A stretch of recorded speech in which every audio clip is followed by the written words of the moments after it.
Hey fans of M&A, thanks for tuning in to another episode of M&A Sports Radio, and if you haven't already, please hit subscribe on your favorite podcast app. While you're in there, leave us a rating, add a comment. We appreciate the feedback. Thank you for tuning in, M&A Sports Radio. From New York City to around the world, this is M&A Sports Radio with Moose and AJ.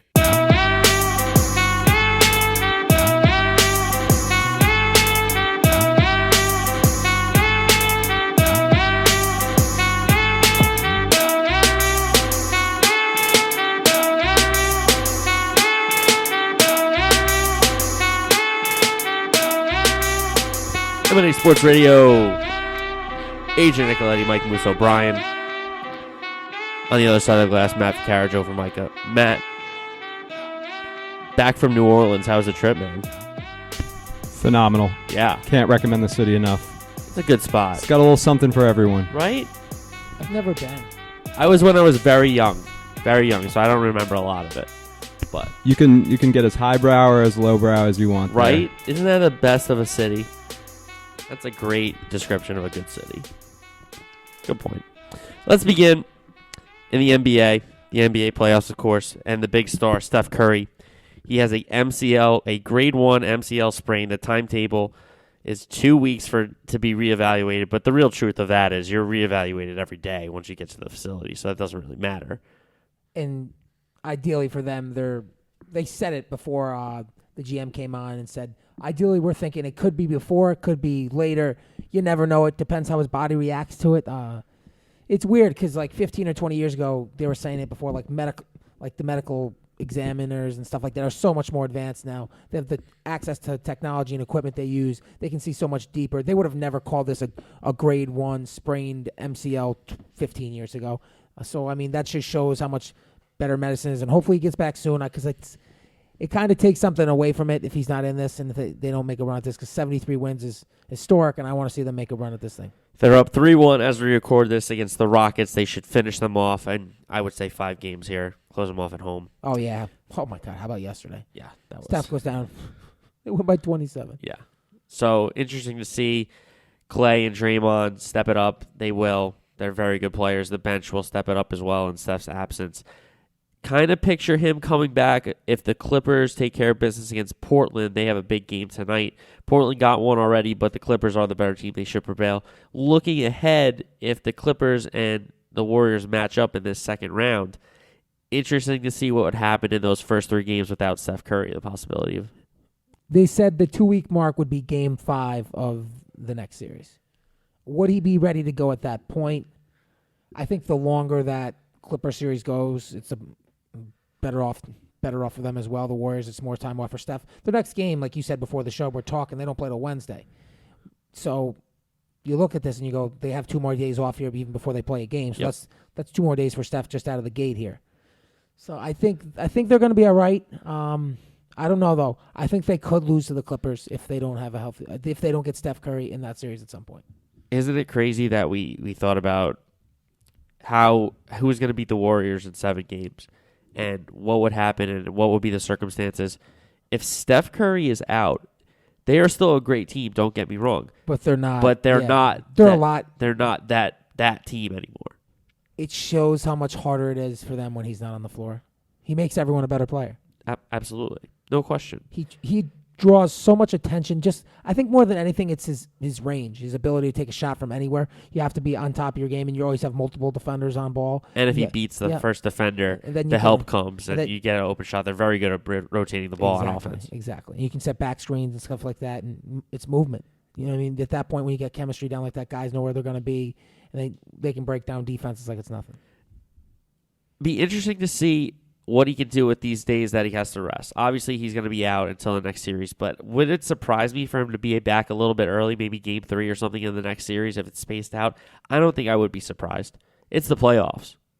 It all depends on how his knee reacts. Exactly. Yeah. So I think he's got age and health on his side. So exactly. He really hasn't. I mean, he had a few injuries early on in his career. He had ankle problems early in his career. He's been very healthy since. Yeah. Cavs in the East sweep, the Spurs in the West sweep. Kyrie and Kevin Love were very good in their series. I think the Spurs showed their depth in their series. What were your thoughts on both teams? It's funny you said that. I was talking about how in this series, even though they should have won the series and they should have swept them, you know what I mean, or 1-5 at the worst case scenario here. I was talking about this last night with Matt. If you watch this series, they look a lot more comfortable, the Cavaliers, playing with each other. There's one point in the first half, it was in Game 3. Yes, it was in Game 3. There was under 2 seconds left on the shot clock. I think you know the shot I'm going to talk about late in the game. Kyrie hit the shot. Kyrie put him up 8 at that point. They ran a play where Kevin Love got the ball at the top of the key, and they swung the ball around the perimeter. Tristan Thompson set a screen, or LeBron set a screen.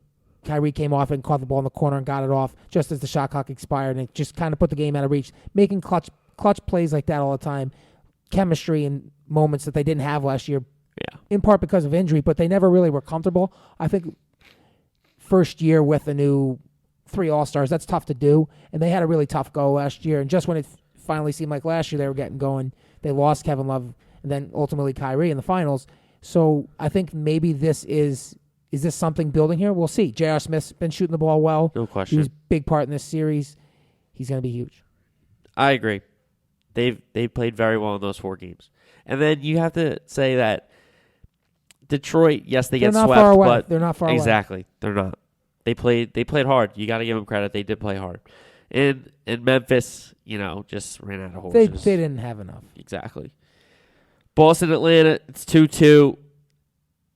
Basically on the back of Isaiah Thomas. He's been excellent in this series. Don't forget Marcus Smart. And Marcus Smart was very good. Paul Millsap yesterday. He's very good.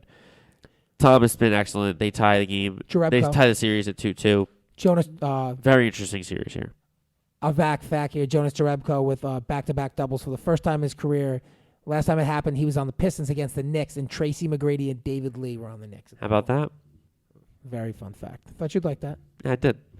Nothing more about your C's over there? No, I'm very excited to see where they're at. I think you got to win a tough game 5. I think if you lose game 5 here, it's going to be tough. It's going to be tough to win the series because ultimately at that point, it's best 2 out of 3 here. 2 of the 3 games being in Atlanta. I don't think it's in the Celtics' best interest to go back there for a game 7.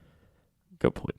I still like their chances, though, no question. No, definitely. I think they can win game 5. Oklahoma City answers Dallas taking a game. They are up 3-1 in their series. Look for them to close it out soon. Is this the end of Dirk, you think?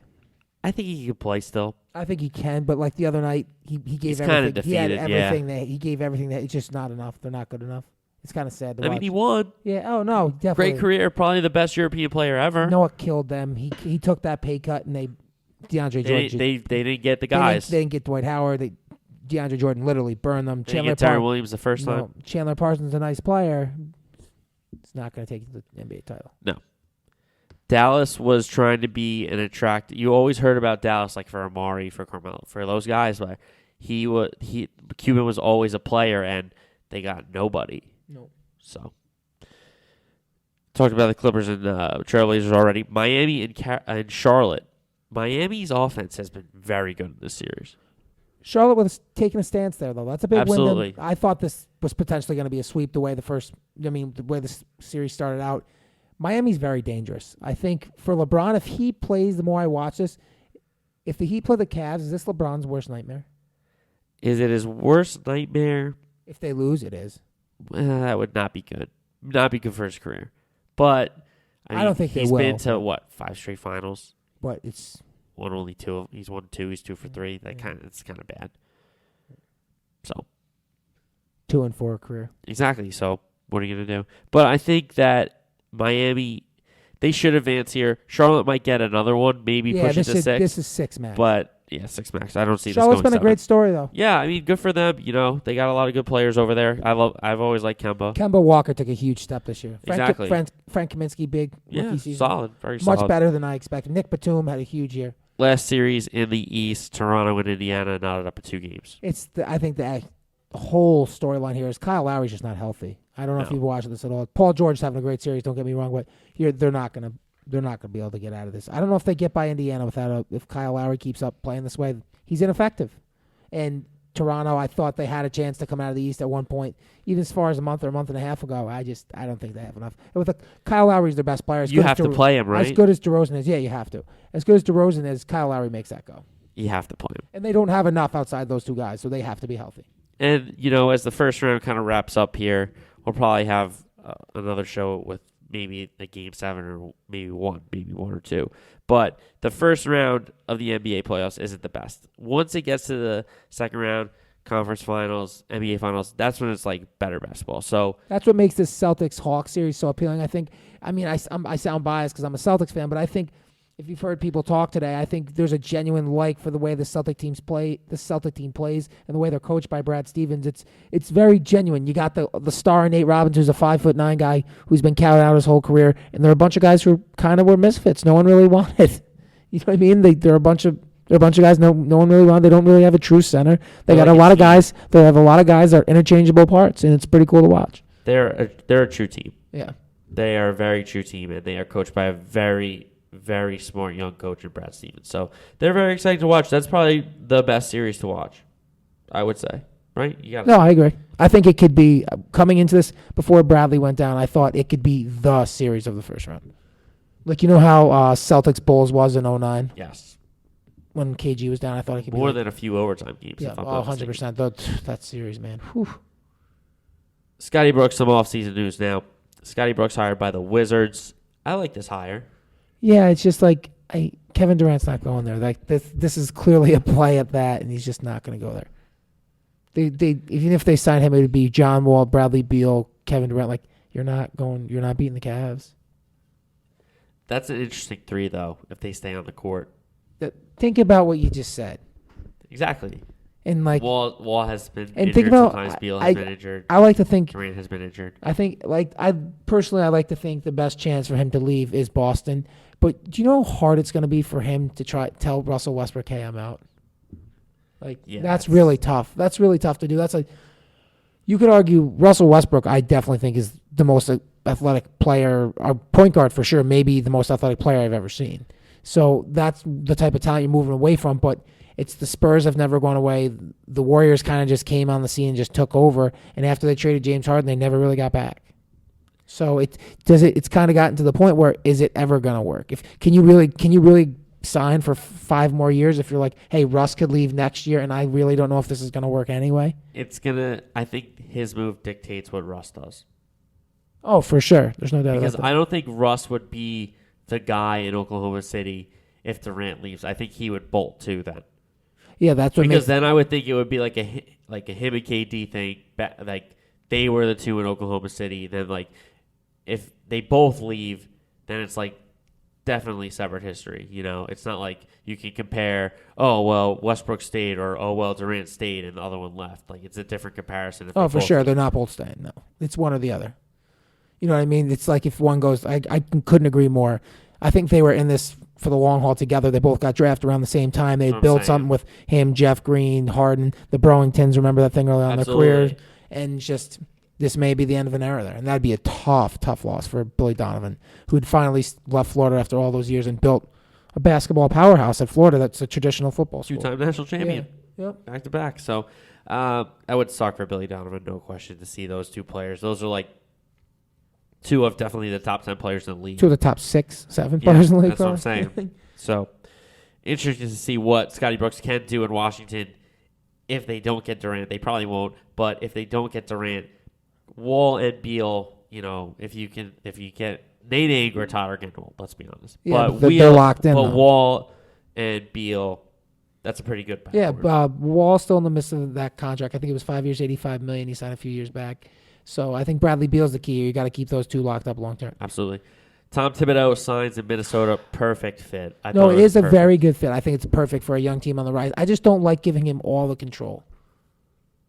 I think it's in part.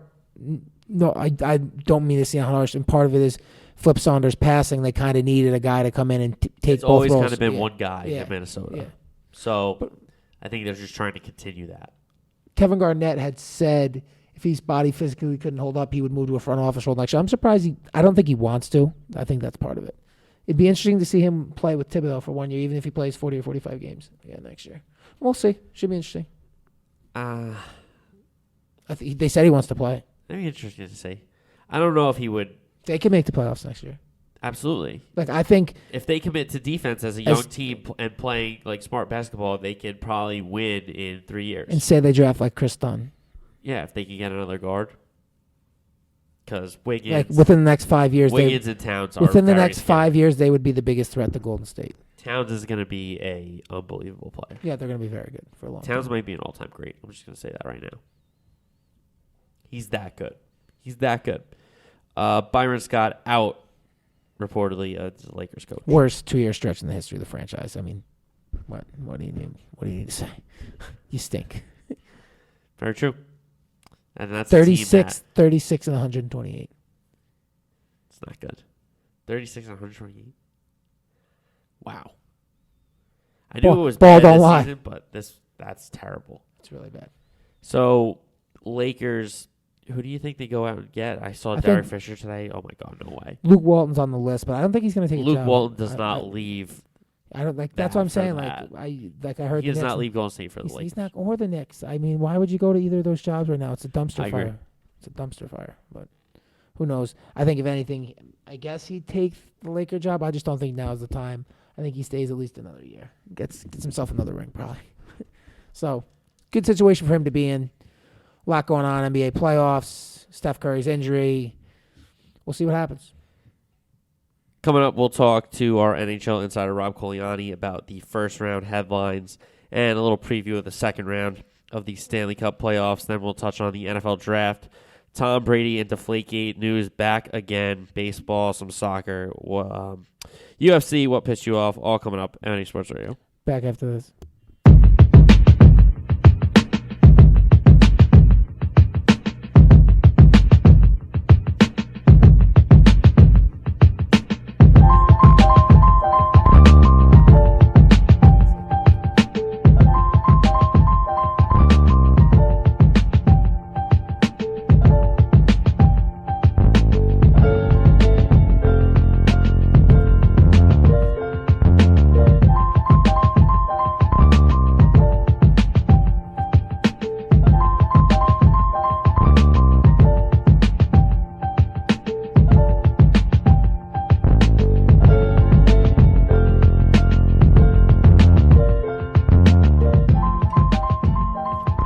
M&A Sports Radio, we're back.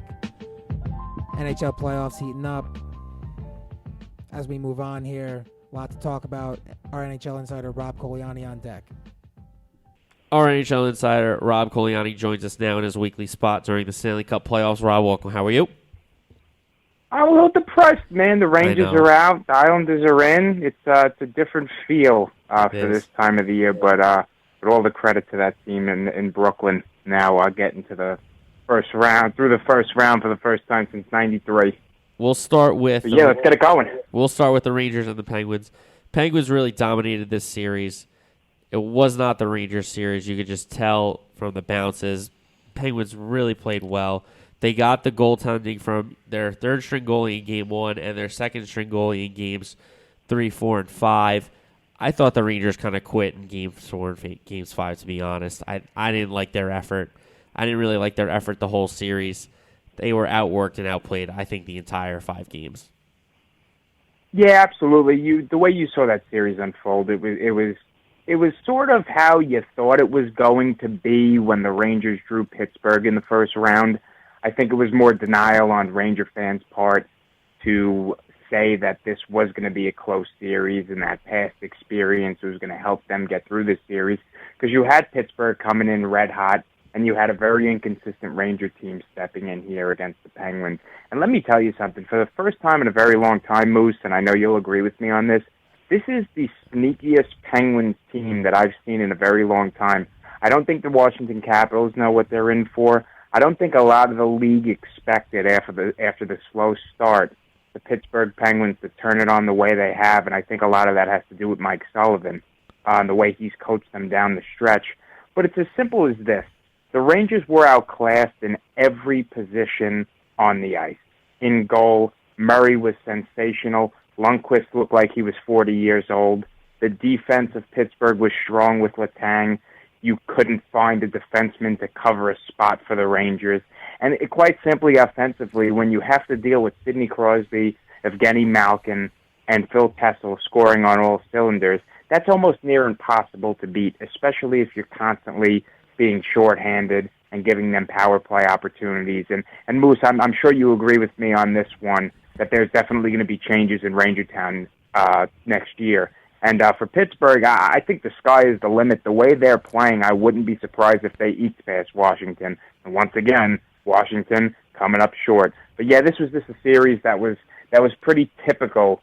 If you were watching down the stretch, you sort of knew that Pittsburgh had the upper hand then with a 5-game series. It was a short one. Hey, Rob, to go back to your point about talking about how this is a sneaky Penguin team, it's funny because even when they first made the move right over to Mike Sullivan, it wasn't a natural process. They lost like their first 4 games, I believe, under him. So it's kind of like even when they made the move, you're like, where is this heading? So I think you're 100% right. It seems like they've caught fire at the right time. We'll see what happens going forward, but no, I'm very impressed, and that's a very strong statement coming out of the gate. To go back to your point about the Rangers, I just think, I think this core, I think they got banged up down the stretch, and they've played a lot of hockey together the last 3 or 4 years, and I think they kind of got to the point where you're like, all right, I think they've taken it as far as they can go, and I think it's time to kind of readjust here and see if they can retool here and get back over the hump and get back to the Stanley Cup ultimately. No, absolutely. I mean, right now you have to go back to the drawing board. You come off of 2 years where you're 3 wins away from the Stanley Cup, and then you're 4 wins away, well, technically 5 wins away from winning a Stanley Cup, to a season that was so inconsistent you didn't know what you were going to get out of certain guys. Exactly. Yep. Rookies like Kevin Hayes who were playing really well last year. They didn't come to play until later on in the season this year, especially a guy like Chris Kreider, who's a restricted free agent. He didn't have the year that you'd expect. So all these question marks going into the season, and you'd say for the Rangers, the one strong suit has always been their goaltending. And I think, Moose, that a lot of this is going to change now. Lundqvist did not look himself most of the year. And if King Henrik is not elite anymore, then the New York Rangers need to figure out what they're going to do next. Not saying that Lundqvist isn't going to be the center stone, but there needs to be adjustments. I mean, you look at how cap-strung they were with Dan Boyle, who's tied up for $4 million next year. You hope that he retires. You got a guy like Keith Yandel, he's on the books for about $2 million for the Rangers, but he's a $7 million defenseman. How are you going to retain that contract? A lot of the spending has got to be done through trades. You have to get rid of Rick Nash. I'm sorry, but this many seasons on Broadway, you didn't get what you thought you were going to get. You need to change the dynamic. You need to change the look. I think the time is now, especially after being outclassed the way they were in Pittsburgh. It's funny you say that about Rick Nash. I said that before the show. AJ completely disagrees. I just think that, Rob, in a year where they didn't play well, obviously he plays his best series in the playoffs scoring-wise, but I don't think he's the problem. I think the problem is they need a much better series from Derek Stepan. They need a much better series from Derek Brassard. They need other guys to step up. Nash was great. Eric Stahl, he did everything but score, but he just didn't play like he needed to score when he had those opportunities. Those would have been big goals if he put the puck in the net. But I just don't think that – I understand what you were saying. If that frees up cap space, yes, maybe they get some talent back in return. But I just don't think Rick Nash is the problem. And I know the window's closing, but I don't think it's slam closed yet. I think they can still win with this team and this core. No, absolutely. I think there's 2 schools of thought right now. There's a group who thinks that the Rangers can sustain this sort of window being open and thinking that, okay, you have the core, you're still somewhat young, especially if you get rid of Dan Boyle and a lot of the aged defensemen that the New York Rangers have. A guy like Dan Girardi is such a tremendous cap hit. They need to figure these things out. Do I agree that the core is still there and they have a chance? Yes. But I think that after a loss and the way that they lost in Game 5 to Pittsburgh, I think that right there, for a lot of Ranger fans, they said, I don't think this team next year is going to look anything like this. So there's the people who think that window's still open, and then there's people who say, trade Rick Nash so you can get a first-round draft pick for the first time in 3 or 4 years, however long it's been. So it's interesting, and it's going to be a very active offseason. I think Jeff Gordon has his hands full now when he goes into this offseason, but this is a crucial offseason. playing a team that was red hot like Pittsburgh. I think that this offseason you're going to see a tremendous amount of changes. And I think that it may start with Rick Nash. Some people believe he wasn't the problem. But, AJ, the real problem is for the cap hit that he brings to have one good playoff series in the 4 years that he's been here. I'm sorry, that just doesn't cut it. I see your point. I see your point, Rob. I do, but I just don't. I'm not sold on it. I get it, but I'm not sold on it. Rick Nash plays well on every end of the ice. He's a goal scorer. He's big. He's physical. You see the intangibles. But what I'm saying is, if you look at the broader picture of the New York Rangers and how we're going to play going forward, Vigneault's not going there. He's a fantastic coach. They need to get younger. They need to get faster. How is that going to start? I personally think that that's going to start with drafting early in the first round, and the only way to do that is to get rid of huge assets, and I think Rick Nash is on the chopping block, unfortunately. But Lundqvist, to me, in that series, he looked like a goalie who would make the occasional good save, but just didn't have that fire and intensity that he used to have. I know defense plays a lot into it, but this is the first time where I said to myself, have we seen the best of Henrik Lundqvist, and is that in the past? Fair point. Across town, Islanders advance on John Tavares just putting that team on his back. He was excellent the whole series. I forget who was calling the game last night, but he said if you have the opportunity to draft a cornerstone and watch him produce and watch him grow the way John Tavares has grown, especially with this Islander team who for so many years was not good and didn't make the playoffs, and to their fan base it was, be patient, we're drafting right, we're going to get there. And it's almost a feel-good story for the New York Islanders, the fact that after that many years of not being a good hockey team, to do things the right way. I mean, we've spoke about this, Moose and AJ, many times, about teams who do it the right way. And I think for the New York Islanders, all the years that they sort of had to bite the bullet being second fiddle in New York, even third fiddle with the Devils when they were playing well, when they beat the Rangers in the conference finals, you had the Islanders who were back-burnered. And all that time, what were they doing? They were getting younger. They didn't tank. They were just a bad team when they ended up getting Tavares first overall. But that has paid dividends. And to see John Tavares, pretty much that goal in overtime summed up what John Tavares means to the New York Islanders. He gets his own rebound, he wraps around the net, and he seals the deal for his team.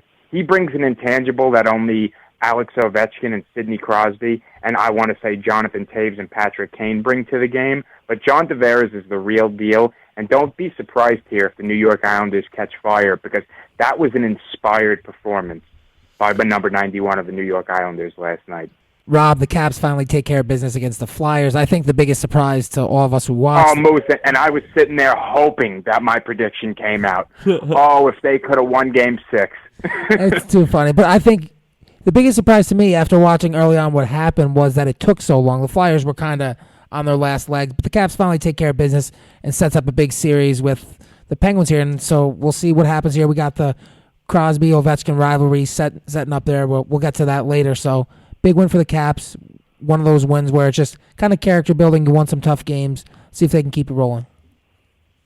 No, I mean, absolutely right. And I mean, it wasn't as if the Flyers were sort of blown away in Game 6. Washington wins 1-0.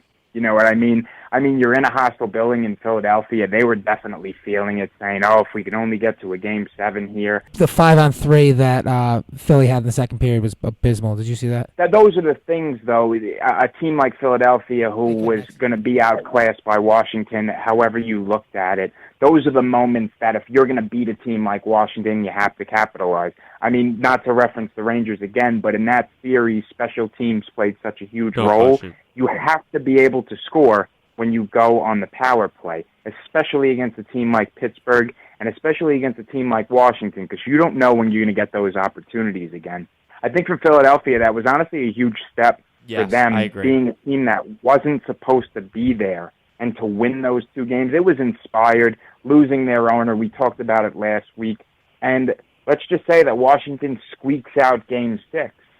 And they have a pretty hot team in the Pittsburgh Penguins coming to town. So that's going to be a fun series. You love watching Sidney Crosby and Alex Ovechkin tangled up near the bench. How many times have we seen that where one of them is trying to show their dominance and assert their dominance against the other? It's going to be a fantastic series. I'm curious to see if Marc-Andre Fleury is going to get back for it. I think that'll be the boost of all boosts when it comes to Pittsburgh's chances of going to the Eastern Conference Finals. I think that Murray has played great, but when you have your regular and goalie and Marc-Andre Fleury, I think a team plays a little bit more confident. You think less about defense because you know what you have behind you. So this is going to be a good one, and I'm really looking forward to watching this. Last series in the East, the Lightning dropped the Wings. We'll head over to the West now. The Sharks and the Kings. The Sharks rewrote the narrative, Rob. They hold off the Kings. San Jose strong in the first round here. It's crazy, isn't it? We said last week, it looks like the Kings are going to march back into this. But San Jose just comes out in Game 5, even after the game was tied 3-3. Yes. San Jose had gone up 3-3 early, and San Jose had gone up 3-0 early, excuse me, and the Kings stormed back in their building, and then just to see San Jose say they will not be denied and end up beating the Los Angeles Kings in 5 games, a pick that I had for the Stanley Cup because I said there is not one flaw with this team, but I think a lot of that has to do with their head coach, Pete DeBoer. AJ, you know this from when he coached the New Jersey Devils a few years ago and took them to the Stanley Cup final. It's a lot different for a team's mentality when a different coach is behind the bench. And San Jose wasn't cutting it with McLean when he was there. Pete DeBoer is a huge coach, and he's a big game coach, and it's no surprise that San Jose ended up keeping that mentality of fighting till the end and putting the pressure on LA to the point where they were smothered at times. And I think offensively, San Jose was a lot more ready for this series than LA was. And Jonathan Quick didn't have his best series, that's for sure. Rob, we look at Dallas. They take out Minnesota. They get Tyler Seguin back, and they kind of dispose of the Wild pretty quickly. Then we move on to Anaheim and Nashville here. We look at this. This is a series here. Nashville's really hung in. They made it much more interesting than I thought they would, but I think Anaheim's just too much for them at this point. Yeah, I think Anaheim sort of caught some steam coming through here now. I mean, at first they lose the first 2 games, then they win 3-0 in Game 3. They win by a nice margin 4-1 in Game 4, and then they win 5-2, which shows you that Nashville defensively isn't playing as well as they did early on. Pekka Rinne's had a few tough games here, and Anaheim, you're absolutely right. Talk about the chip on their shoulder. Talk about the experience from years past. That'll help you in a long series. And I just think Anaheim's caught a little bit of fire here going into a Game 6 where they can end up clinching now and then headed off to the next round. So this is a very good series as well. Nashville, you didn't know what was going to happen. You didn't know what you're going to get from the back end and the defense. Shea Weber's been okay this series, which hasn't really helped Nashville that much. But to have guys like Perry, Getzlaf, and Kessler, who are all, I think, playing well. Kessler has started to play a little bit better towards the end of this series. But I do think that Anaheim's got a little momentum going on here. And I think that in Nashville tonight, they could very well wrap this series up. But just another great series. And you look at the sort of forecast of what's going on now in the Western Conference. You have Dallas going to the second round. You have possibly the St. Louis Blues playing Dallas after that. Then San Jose against maybe Nashville or Anaheim. It's a lot different of a look, especially if these Chicago Blackhawks can't get out of the first round. You're not going to know what to expect from any of this playoff picture when it comes to the National Hockey League this year, and that's super exciting for any hockey fan out there. Agreed. Game 7 with the Blackhawks and the Blues. We are recording this. It's on right now, I think, or maybe... Did it just drop the puck, 9 o'clock? Started at 8:30. Yeah, 1-0 St. Louis already. 1-0 St. Louis. I still like the Blackhawks' chances. Yeah, I still like the Blackhawks' chances, even if you can tell me it's 1-0. But I do like Chicago to advance in this game. And if they, what are your thoughts on this series, and if they go on to play Dallas in the next series? Well, I mean, Chicago, they get out of this one. It's no surprise to anybody, I don't think, because you just know that they have the pedigree to do so. I think that for St. Louis, it's a different story. I think for St. Louis, if you get out of this one, you got a pretty good chance of finding yourself in the Western Conference Finals. Because Dallas, a team that doesn't have Tyler Seguin right now, who has goaltending that can be spotty at times, St. Louis is going to be riding a huge, huge wave of momentum and emotion if they can win a Game 7 against the defending Stanley Cup champions. So this one's going to be tight. I can't wait to sit down and watch this one, that's for sure. But St. Louis has played great this whole series. Obviously, Chicago, you knew they weren't going to go away. Patrick Kane danced through about a whole team worth of St. Louis Blues to get his team, away from elimination. But this has been just a sensational series. And for St. Louis to go up 1-0 early here, that sort of sets the tone. So I'd be curious to see how Chicago responds here. Who do you like if it's Dallas, St. Louis, or Dallas, Chicago? I think I still like Chicago if they get through. If St. Louis gets through this Game 7, I like Dallas. What do you think, Moose? I couldn't agree more. What are your thoughts, Rob? Yeah, no, I like that bracket. I think whoever comes out of this game tonight is going to end up advancing past that. I think for Dallas, not having Sagan in the lineup is a huge hit to them. Absolutely. I just don't think Lettinen's a big-time goalie. And when you don't have a big-time goalie, it's very tough to win. And I know for St. Louis, their goaltending has been spotty at times, and Crawford hasn't been the best. But you have two teams. You say St. Louis doesn't really have that much experience because of how many years they've been knocked out in the first round. But I still like that team because they've battled so many tough teams in the first round where they end up losing in 6 games or 7 games. And I think maybe they're thinking to themselves that if they beat the Chicago Blackhawks tonight, that it's their time. And who knows, but I definitely think that the winner of this game comes out of that bracket into the conference finals. And then if you want to talk San Jose against Nashville or the Ducks, I think that San Jose getting past the Kings was the same thing pretty much if St. Louis gets past the Blackhawks. San Jose's riding a huge, huge wave of momentum, and all their forwards are kicking on high cylinder, man. So I think that San Jose ends up getting out of that bracket regardless of Anaheim or Nashville in the Western Conference. Rob, you touched on it a little bit before. Washington, Pittsburgh, I think it's the series everyone's watching. It kind of feels like a conference final when you look at it. It kind of feels like whoever wins this it feels like he's going to go to the Cup. It has that type of feel to it. Who do you like here? Yeah, no, I think you're right, Moose. With this bracket, I mean, you sort of look at how much tougher it is. And don't discredit Tampa Bay for beating Detroit, and don't discredit, obviously, the New York Islanders for battling against the Florida Panthers and winning. But you look at the Capitals and the Penguins, this is the marquee matchup. And I'm not surprised if Pittsburgh gets out of this one. I'll stick to the theory that I don't think the Washington Capitals can win the big game. And I think that the Pittsburgh Penguins are way too hot and way too good and way too sneaky for the first time since they drafted Sidney Crosby and they started to win and won a Stanley Cup, that Pittsburgh is primed right now.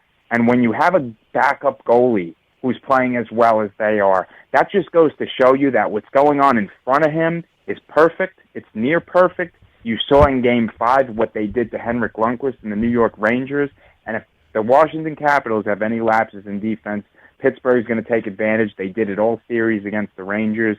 And I just think that the confidence of winning a series in 5 games against a great goaltender like Henrik Lundqvist, Holtby's going to be a tough matchup, but I just think Pittsburgh is too good right now to give this one up.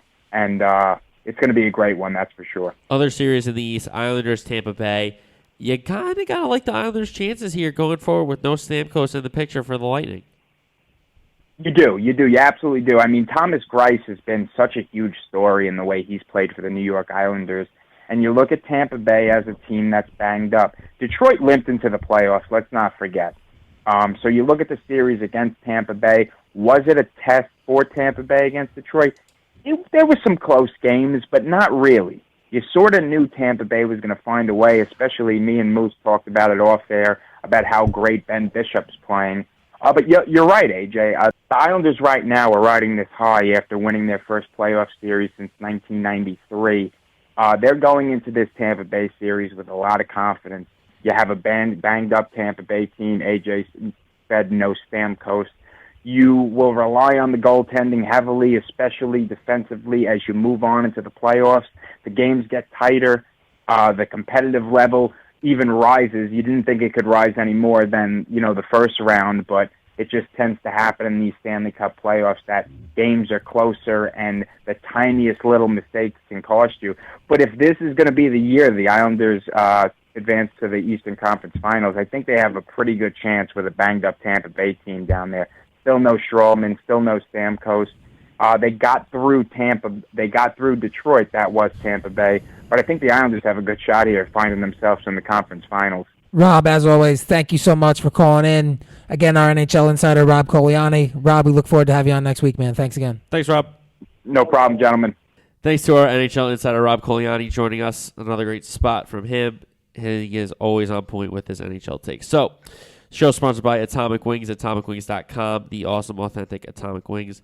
Combo meal or the party platter, you know the drill by now. AtomicWings.com, the awesome, authentic Atomic Wings. The show also brought to you by the Alzheimer's Longest Day Cause, act.alz.org/go-to/Shane Hendry to donate there. More news and notes about the M&A Sports Radio Alzheimer's Charity Golf Tournament. The flyer should be up today on that Facebook event page.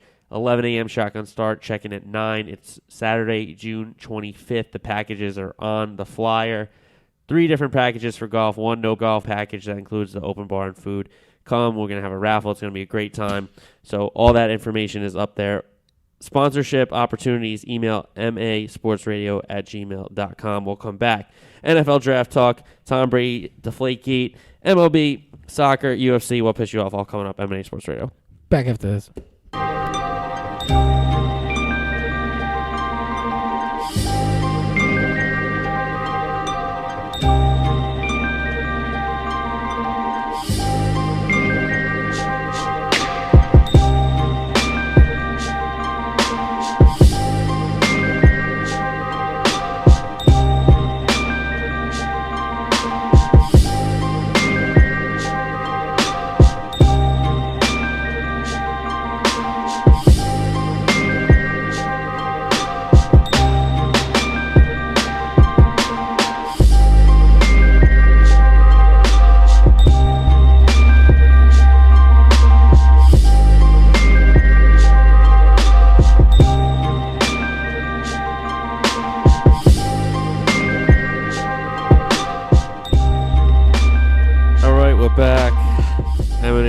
Radio.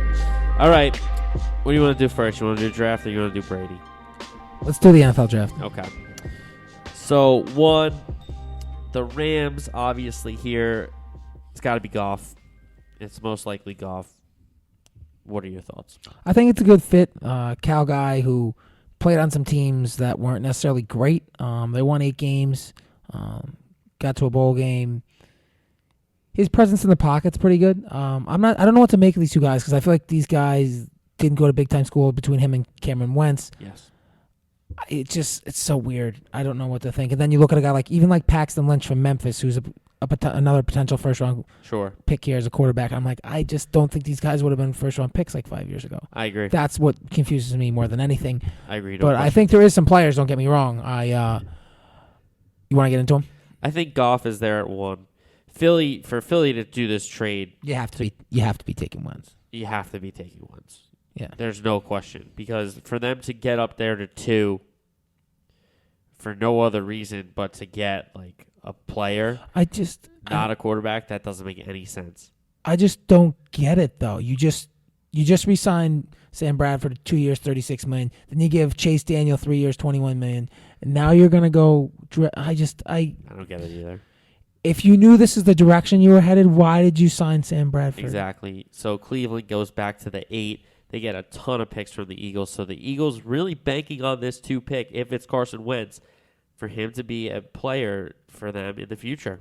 So if the 2 quarterbacks go off 1-2 to LA and Philly respectively, San Diego really has their pick of the litter for, skill position players. But they're probably going to look at this tackle Tunsil from Ole Miss. I think that's a solid pick. It's weird because Tunsil was a guy who was almost the clear number 1 pick right at the end of bowl season. You look like he's obviously still a top 5 pick here, but guys like Ronnie Stanley from Notre Dame are offensive tackles that have started to get some looks here, and guys have kind of popped up. It's weird how that happens with guys. Guys cannot play it down and lose draft positioning. Granted, I understand stuff off the field, things like that with Shane Ray last year. Things like that happen. But it's just so weird. I never get the whole draft process sometimes. It's still like mind-blowing to me. there's still a guy who's got to put on the shoulder pads and the helmet and go out there and play football. And I think sometimes we forget about that. Absolutely. Quick question for you. I'm sorry. What do you think? I don't think they're going to do it. What are the chances Cowboys take Ezekiel Elliott at 4? I think very I don't low. want him. My thing is, if you're doing that, you're essentially saying we're not going to be a throwing football team anymore. I think that would be loading up at the skill positions for the offense, where they don't have to do that. But then you would be taking away from throwing the football too. Like, am I wrong? Like, Sure, but they still have they've committed to running the football. Oh, for sure. When they've been successful, they've run the football. So they've ran the football. So I think that if they do pick Zeke, it's going to be very interesting to see what happens with the other two backs. I think he's the guy if you draft him. Exactly. So He's you nasty. just signed McFadden a year ago, and now you just signed Alfred Morris. Granted, they're not the biggest contracts, but they're still cap eaters. So you're going to have a pretty expensive backfield for 3 backs. That being said, I think he's a very talented player. He might be one of the best players in this draft. I just don't think you could draft a running back in the top 10 anymore unless they absolutely can't miss. Is he one of those players? I Yes, think it remains to yes. be seen. I think he's a great Oh, talent. come on, man. I'm not sure in on. this NFL how great a good running Great back pass could be. blocker. I know, but like it's ran for different 100 now. yards. This game is different now. It's more focused on the I quarterback and understand. the I other get skill it. position. No, I'm very interested to see. I don't think he falls as far, but if Laquan Treadwell falls to the Giants at 10, that would be scary. I don't think the Giants would. I think they have more holes than that. But, I mean, it would be scary. I know that would be a very good wide receiving core if they could get Victor Cruz back to pair up Treadwell with Victor Cruz says he's and 100% Odell healthy. Beckham. So if Tunsil and the 2 quarterbacks go, the Dallas Cowboys have the pick of either Joey Bosa or Jalen Ramsey. I wouldn't mind either pick. I want Bosa. I was going to say, you want Bosa, right? I want Bosa because he is a player that in college, this doesn't happen often in college. Is there a player that people specifically run away from? They usually think that they can pull guys and execute their blocks on big-time And run defensive at 'em. players No, and I run get at them. In college, that doesn't happen often. That happened every game Joey Bosa played in. He's a stud. I think he would be an excellent piece in this Cowboy defense. I think it has to be the pick at 4. I would love Jalen Ramsey. I think he's a very good ball-hawking corner. I think he makes some plays. That being said, I want Bosa. The struggle I've heard the Cowboys are going through is Bosa's ready to play right now. Jalen Ramsey might be the better long-term fix. Like, you know what I mean? Like, he could be there 10 years where Bosa might be. Yeah, but pass rush in this league is so No, important. that's what I'm saying. So it's kind of pick your poison. It almost doesn't matter if you have a great secondary. If you don't have a quarterback, if you don't have guys that can get the quarterback, it doesn't matter. I agree 100%. I'm just stating the fact. I think Jacksonville has a really big opportunity here at 5 to add some talent to their team that can make them a contender in that division. They're not far away. Exactly. I think That that's division a really as big a pick whole for has them. gotten a lot better this offseason. Sure. Between Tennessee making moves, I know I joke about you with it all the time, but they have. And Jacksonville improved last year. Houston won the division last year. I mean, Exactly. we know Andrew Luck didn't play. What are the Colts going to be like this year? Very disappointing year last year. If they go out and make all those moves, they go out and get Andre Johnson, Frank Gore, and they fell flat on their face. I agree. Baltimore with a big pick here at 6. They had a down season. San Francisco, first pick for Chip Kelly at 7. Cleveland, who traded out of the 2 at 8. Interesting to see who could fall for them. Their fan base is pretty upset that they didn't stay in the 2 hole and take a quarterback. They had a lot of pieces back, but Cleveland, they really have no hopes in these front offices because the front offices never execute when they have these kind of picks and they have this kind of cap space. So it's going to be I think it's very intriguing what Cleveland does here at 8, what they do in the draft with those Eagles picks. Because let's face the facts. A couple years ago, the Justin Gilbert and Johnny Manziel 2 first-round picks have just been complete bombs. They wanted to pair him with Hayden And and just make an and elite Johnny secondary Manziel, with Whitner who and the other knows guy. what holds for him going forward. Indicted yesterday on misdemeanor assault charges. So Yeah. that's just a whole other issue. Absolutely. But the Browns, like you said, the Browns are just one of those teams where you're just like, they just can't get it. It seems like they can't get out of their own way. Tampa at 9, the Giants at 10. I think if the Ezekiel Elliott's there at 10 for the Giants, I wouldn't hate that pick if I'm a Giant fan. You really haven't had a complete running game in a while. To win in this league, you do have to throw the ball, no question. You have a receiver that can throw the ball, but you have to establish the run. So if they can establish the run and get Ezekiel Elliott here at 10, I would not be upset Or with do that. they take like Ronnie Stanley, the tackle from Notre Dame? That wouldn't be a bad pick either because they need to protect their quarterback. And their line has struggled the last couple Their of years. quarterback has taken a lot of hits and played in a lot of games over the last how many years he's been in this league. And he's So, closing in on 34, not if 30. he isn't protected well by a line, yes, he's made a ton of starts, but wouldn't be surprised if he missed a couple games this year if his line isn't solidified. All it takes is one hit as you get older. Exactly. And I know that better than anyone with my quarterback. So, Oh, my God. I thought you were talking about, like, your playing career personally. no. Sorry. I play quarterback. Miles Jack is an interesting player. We talked about Ezekiel Elliott. I wonder where Miles Jack fits in here in It's the just draft. so tough. That's what stinks for these guys who are so talented and have these knee injuries. Look at a guy like Jalen Smith. He's definitely not going to be able to play this year for Notre Dame. Absolutely. I mean, the knee injuries are it's essentially, it could be a ticking time bomb. It could work out for the best. It's so hit or miss.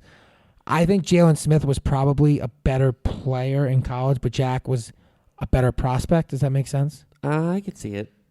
Actually, that's not. I don't know. Jack was really good. Yeah, he could play both sides He of was the the ball. difference maker. I just I'm thought. not saying that Jalen Smith wasn't, Yeah. but Miles Jack was. Yeah, no, he Great was with really. His knee went. That wasn't fair, and then Jalen went. But I just thought they were both they were the two guys who were the best. It was like kind of a pick your poison thing.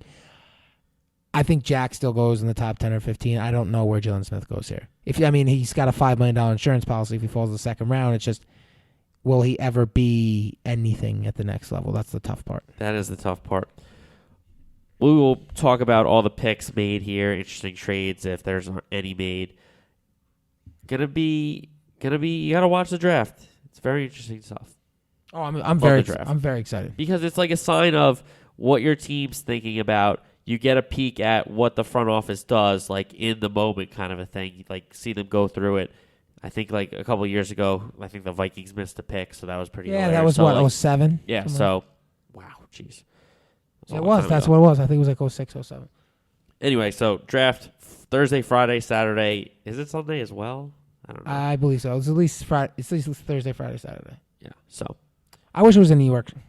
it's in Still. Chicago, yeah. Yeah, I hate that it's not New York. Uh, I know people get sick of it, but I mean, Radio City. it was like a Music big Hall, thing. Yeah, yeah. It was like a big thing. Tom Brady, the suspension upheld by one of the higher courts in the United States.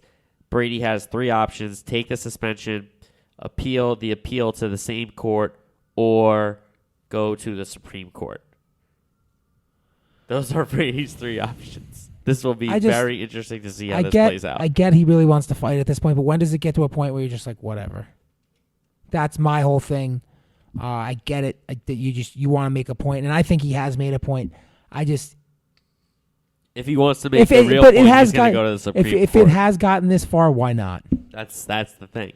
That's the We've other been side talking of the about this argument. since January 2015, and we're talking about this going into the 2017 season. Why the heck not? It's just, I'm so over it. It's so dumb. You know what I mean? Yes. It is brutal. It's because it's not even about anything that happened. It's now about the ruling of the courts. So it's just, And it's this is not a even football like, game. Yeah, exactly. So like, imagine the first case a new Supreme Court would see after a new president is elected would be Tom Brady versus the NFL about deflated footballs. That would be This is what happens when you own a day of the week. That would be unbelievable. On the field news, Josh Norman signs a huge deal with the Redskins.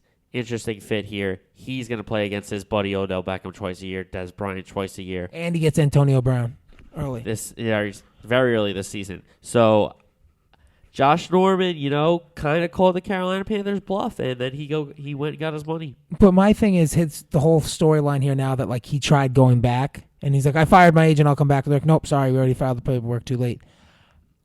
Whatever, he went out and got $50 million guaranteed. Good for him. But part of you has to think, does he really want to be there? But I think it's a good fit right now. I think, is this going to actually work out for Washington? Is this going to be one of those moves like an Albert Hainsworth move where it backfires, where they went out and signed Dion at the end of his career for 7 years, $56 million? He plays 1 year of the contract. Yes. They have a tendency to do that. Yes, they do. I don't know. You know what I mean? This is one of those. I think he's a good player. I don't know if he's going to be able to be the best. Like, I don't think he's on that same level as Revis or Sherman when they were at their best. I don't consider him there. That's why I have a tough time giving him a corner that much money. And he's not 25 years old. He's 20. This isn't his first contract. Yeah, he's going to be on 29. He's only made $2.5 million in his career. So, I mean, it's tough for corners in this league anyway. That's why you got to go get paid. Yeah, you got to. As you get older, it's going to be tough for him. He's guaranteed $50 million. That's a lot of money. It's a lot of guaranteed money for a corner. Can't blame him. But, I mean... In fairness to him, Carolina, I don't blame him for calling their bluff. They never offered more than north of $11 million a year. Plus, the franchise tag basically gives the like Panthers 13.9 another year if he signed it just to, like, not negotiate with him and play hardball with him. And try and get another year of his ability, yeah. Exactly. And then just be like, and just kind of lowball him, and then if they get a good offer, they'll take it, kind of a thing. So... he called their bluff. He went and got his money with the Washington Redskins. Sam Bradford, in-division rival, says he wants out of the division. He wants out of Philadelphia. He demanded a trade today. That's the news out of Philly.